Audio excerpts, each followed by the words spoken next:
Comme un certain nombre de personnes le savent, j'étais partisan, et il y en a d'autres ici dans la salle que je repère, j'étais évidemment partisan que l'office de tourisme reste municipal.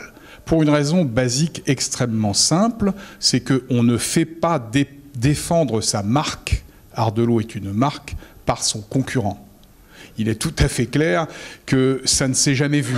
Hein. On n'a jamais vu. Bon. Donc l'idée du législateur, toujours la même critique, hein, on s'occupe de tout et on éloigne les préoccupations du terrain. Eh bien, on a dit, dans le fond, on va mutualiser tout ça et on va faire un seul office du tourisme. Ils se sont rendus compte que c'était une erreur. Ils ont donc proposé que ce transfert automatique de compétences puisse être annulé par les communes concernées. Le Touquet a conservé son office de tourisme, Montreuil également, Berck également. Nous, on a fait exception, on a considéré qu'il ne fallait pas que l'on garde son office de tourisme.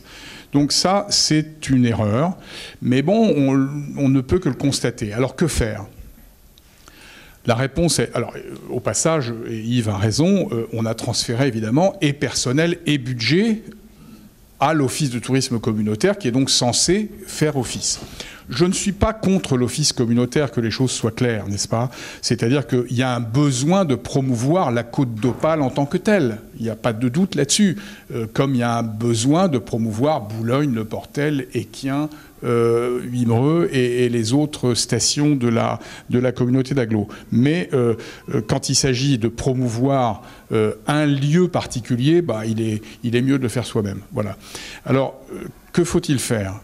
Deuxième partie de la question, que faut-il faire?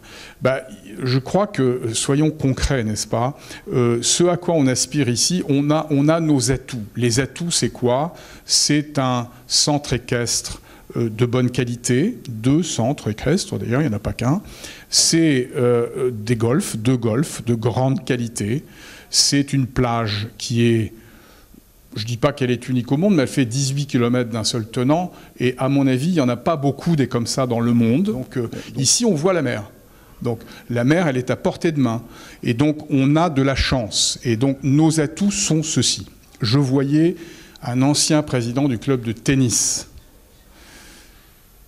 qui me disait, quand un touriste belge, un jeune ménage de Bruxelles, se dit « Tiens, j'ai vu une publicité sur Ardelot, et si on allait à Ardelot ?» Je prends le TGV, je change très vite, j'arrive dans le train super moderne qui existe, qui s'arrête à Neuchâtel, je prends une voiturette électrique, j'arrive à Ardelot, et 3 heures après, je suis à pied d'œuvre. Ça, c'est pour demain, hein. C'est pas encore tout à fait tout de suite. Bon.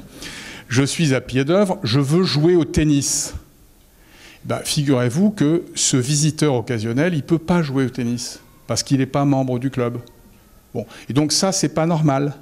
Il est clair que nous devons être accueillants. Ça veut dire qu'il faut rendre possible la pratique du sport à toute personne qui vient chez nous rendre visite.